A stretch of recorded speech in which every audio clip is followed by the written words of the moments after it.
नमो नमः। आज द्वादश भाव की परिकल्पनाएं, कैसे द्वादश भाव की स्थापना की गई है, कैसे द्वादश भाव में हर बातों का विचार किया गया है, इस विषय पे हम लोग बातचीत करेंगे। ये शास्त्री प्रथम वर्ष से लेकर के आचार्य द्वितीय वर्ष तक के जो छात्र हैं सभी के लिए ये बहुपयोगी है। सर्वप्रथम द्वादश भाव होते हैं, 12 भाव होते हैं और द्वादश भाव में नवग्रहों की स्थापना होती है।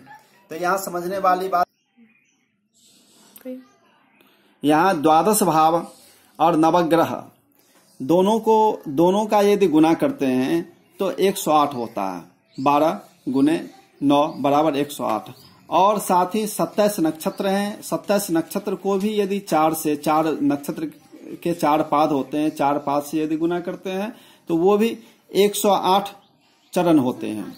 यहाँ 108 का क्या महत्व है? तो नक्षत्र मंडल जो है वो आकाश के सबसे ऊपरी सतह में स्थित नक्षत्र मंडल है। इसलिए हम लोग जो मालाएं जो प्रयोग करते हैं पूजा पाठ अनुष्ठान इत्यादि में, उसमें 108 मनकाएं होती हैं, क्योंकि नक्षत्र मंडल से ऊपर कुछ नहीं है। यहाँ द्वादश भाव की परिकल्पना उसी के आधार पर की गई है। द्वादश भाव हैं प्लस नवग्रह की स्थापना की गई है, इसी आधार पर की गई है। इसीलिए माला जब भी बनाते हैं 108 मनकों की माला बनाते हैं। यदि जप करते हैं तो जप में भी इस बात का ध्यान रखना चाहिए, या तो 27 नक्षत्र हैं, 27 मनकों की माला होगी, या 54 मनकों की माला होगी, या 108 मनकों की ही माला प्रयोग की जाएगी। ये मेरे हिसाब से, ज्योतिष शास्त्र के हिसाब से यही सही होना चाहिए। बाकी वैदिक विद्वान इस पर विशेष वक्तव्य आपको दे सकते हैं।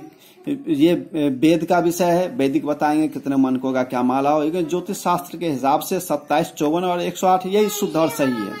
तो यहाँ द्वादश भाव की परिकल्पनाएं किस ढंग से की गई हैं, मैं प्रयास कर रहा हूँ, मैं कोशिश कर रहा हूँ। ये छोटा सा मेरा प्रयास है, आप लोग समझे, आप लोग जाने। तो प्रथम भाव जो होता है वो उसको लग्न कहते हैं, उसका नाम उदय है, और उदय का मतलब होता है जन्म।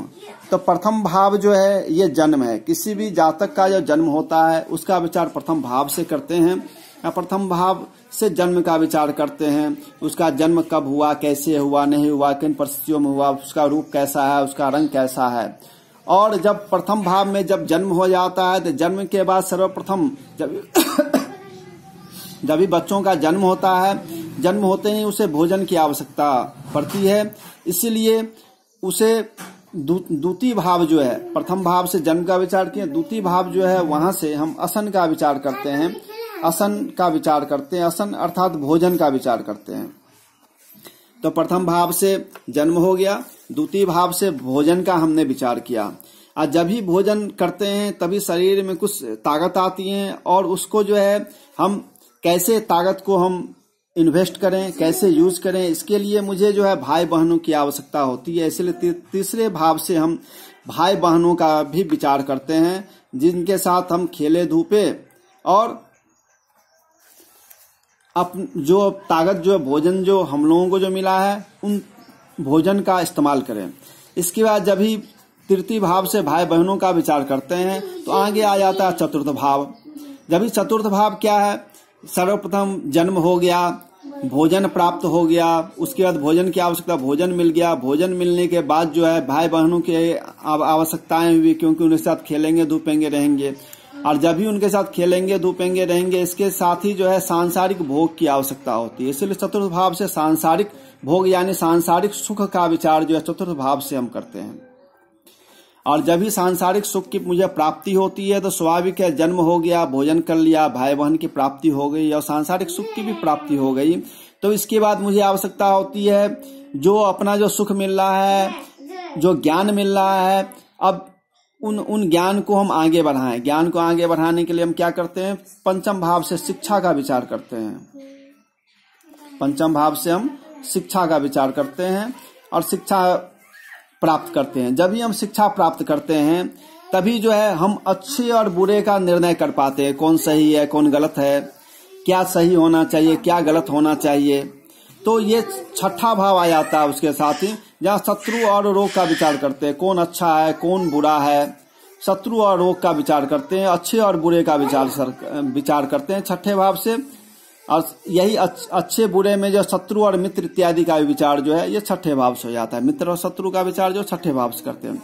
जब भी ये विचार करने लगते हैं तभी हम आगे बढ़ते हैं और मुझे आवश्यकता होती है कि नहीं जीवन में और कोई हमारे जीवन में आए और कुछ प्राप्त हो मेरे जीवन में, तो मुझे आवश्यकता अकेलापन सताने लगता है। तो इन अकेलापन को दूर करने के लिए मुझे जीवन संगनी या पार्टनर जीवन साथी की आवश्यकता होती है। इसलिए हम जो है सप्तम भाव से जो है जीवन संगनी का अर्थात पत्नी का विचार सप्तम भाव से करते हैं, या पार्टनर का भी विचार करते हैं, यानी साथी का विचार करते हैं। साथी का विचार भी जो है सप्तम भाव से करते हैं। और जब भी मुझे साथी मिल जाती है, अभी क्या क्या प्राप्त हो चुका है हम लोगों को, जन्म हो चुका है मेरा, भोजन की प्राप्ति हो चुकी है, भाई बहन की प्राप्ति हो चुकी है, सुख सांसारिक सुख की प्राप्ति हो चुकी है, शिक्षा मिल चुका है, मित्र शत्रु इत्यादि का विचार हम कर चुके हैं। अब जो है पत्नी का विचार हम कर चुके हैं, और साथ में जो है पत्नी के साथ जो है साथी का भी विचार जो है पार्टनर का भी विचार सप्तम भाव से हम कर चुके हैं। इसके बाद जब ये सारी क्रियाएं हो जाती हैं तो अष्टम भाव से हम मृत्यु का विचार करते हैं। अष्टम भाव से हम मृत्यु का विचार करते हैं। तो मृत्यु यहाँ क्या है, मृत्यु का विचार अष्टम भाव से क्यों करते हैं? जब भी हम एक साथ रहेंगे,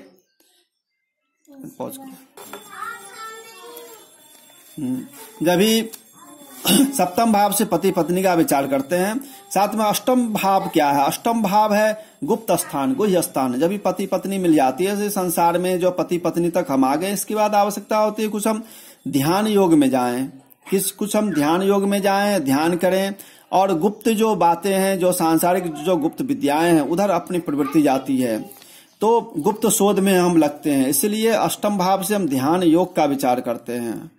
और जब भी ध्यान योग में हम जाते हैं तो स्वाभाविक भगवत कृपा होती है, आध्यात्म में जाते हैं। जब भी हम आध्यात्म में जाएंगे तभी हमारा जो भाग्योदय संभव होगा। बिना आध्यात्म का भाग्योदय हो ही नहीं सकता। ये भाग्योदय के लिए हमें आध्यात्म की आवश्यकता होती है। जब भी आध्यात्म में हम जाते हैं, हमारा भाग्योदय होता है, तो हम अच्छे कर्म करने लगते हैं, हम अच्छे कर्म करने लगते हैं। तो कर्म का विचार हम जो है दसम भाव से करते हैं। जब भी हम सदकर्म करते हैं, अच्छे कर्म करते हैं, तभी हमें आय होती है। जब भी अच्छे कर्म करेंगे या बुरे कर्म करेंगे, जो भी कर्म करेंगे, अच्छा कर्म करेंगे, अच्छी आय होगी, बुरे कर्म करेंगे, बुरा आय होना है, तो तभी हम आगे बढ़ते हैं। और 11वें भाव से हम आय का विचार करते हैं, यानी आमदनी का विचार करते हैं। हर प्रकार का संसार में जो भी आमदनियां हैं, जितने प्रकार की भी आय है, हर आय का विचार हम एकादश भाव से करते हैं। जब भी हम आय करते हैं, जब भी हमारे पास धन आएगा, स्वाभाविक व्यय तो होना ही होना है। इसलिए द्वादश भाव से जो है हम व्यय का विचार करते हैं, हर प्रकार के व्यय का विचार करते हैं द्वादश भाव से। यही द्वादश भाव की परिकल्पनाएं हैं।